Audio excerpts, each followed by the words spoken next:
Hello everyone, it's Chris at Garage Times. Thanks for tuning into the channel. Thanks to you, you're the only reason why I do these videos. So today I'm working on a 99 Polaris Sportsman 335. And this one's a little different than that 400 that I was working on.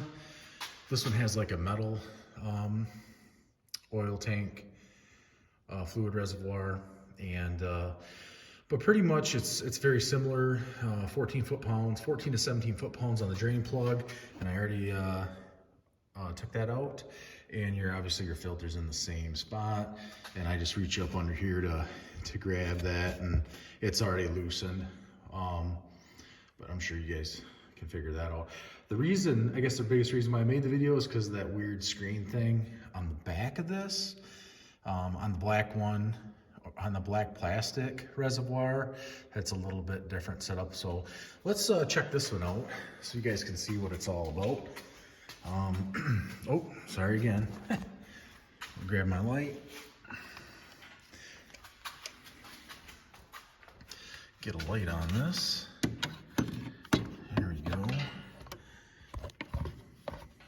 And what you got here is like a Banjo style fitting, kind of like on just about any vehicle brake caliper. You'll have a kind of a similar thing here. I'm just gonna move this light,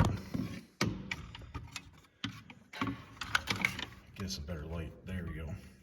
So yeah, basically the same thing. This is it's a little bigger than your car Banjo bolt, but the science behind it, the methodology, it's the same thing. So like, you'll have two copper washers, and like on here, the copper washer is stuck on this bolt. You can see it's slightly raised edge there. And like, this is your final bolt going in. This is like your Banjo fitting. And then there's your other copper washer. So there'll be a copper washer that goes on this face, and there'll be a copper washer that goes on the back side of that face, and the other copper washer's right here. And then this is what's in there. This is the last thing you pull out, is this weird filter, metal screen filter. Not weird, but just kind of different. Definitely it's got some age, but it does have, I was surprised because like on that 2003 with the black plastic container, it has a slightly different setup screen, but it didn't have any particles in it. This definitely has particles in the screen, so I'm kind of glad I did pull this one. I pulled the other one on the other four-wheeler, and I was like, yeah, it's clean as a whistle, but there's definitely some junk that gets in there. And I definitely would believe that you would not want to restrict any oil flow going through that screen filter. So I'm going to hit that with some brake clean and clean her up real good, and double check down down inside it. But to give you kind of a recap on the reinstallation, so this is going to go in first, and I'll just kind of set that in there. It's kind of hard to see.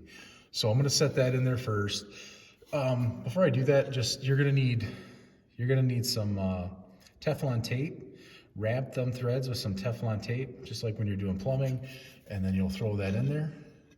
Obviously, you'll tighten it to the spec, which I believe is 14 to 17 foot-pounds. There's a range there, 14 to 17 in the book. And then your copper washer, and then your Banjo fitting, another copper washer, which is actually already seized like it's on this bolt. So in this case, I just got to put that loose copper washer on this side, on this face here, and then on this face, on the front face, that copper washer is already going to be good to go. So I just tighten that to this bolt to 14 to 17 foot-pounds. And then that one back there, you probably just want to snug her up. So hopefully this helps you guys. Yeah, I'm glad I pulled that screen filter because it's definitely got some stuff on it, you know? Definitely some chunks, some particles, and yeah, a little bit of metal there. I don't know. It's kind of strange, but so hopefully that helps. And if you guys got any questions, your lug nut and torque specs on these are 50 foot-pounds for steel rims. So if you have the 1/2-inch size fasteners, if you have like the 3/8, it's like 20 foot-pounds. But double check your fasteners if you're gonna be tightening stuff up. And I know there's so many out there, you're just gonna ugga-dugga it. So don't do too many. You guys have a good one. Thanks for watching, and rock it out. Bye.